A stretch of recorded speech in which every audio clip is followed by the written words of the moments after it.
ये basically Bloch insight hub हमने कुछ दोस्तों ने मिलकर ये इनिशिएट किया था। जुलाई में आर्ट एग्जीबिशन हुआ था, तो हमने वहाँ पे पार्टिसिपेट की थी। हमने कहा था हमारी एक्सपीरियंस हो जाएगी, तो वहाँ पे हमने अपनी स्टॉल लगाई 2 दिन का, और वहाँ पे हमारी बुक और फूड स्टॉल थी।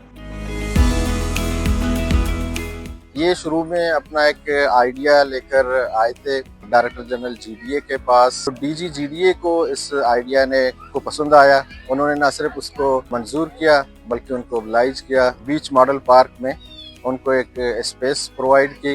इससे ग्वादर में बाकी जो ख्वातीन हैं उनको भी काफ़ी हौसला मिला। इस पार्क को ख्वातीन के लिए मखसूस की गई है। जो ख्वातीन को माशरे में जो सपोर्ट करने की बात है, जो एम्पावर करने की बात है, उस हवाले से भी एक मस्बत पेशरफ्त है।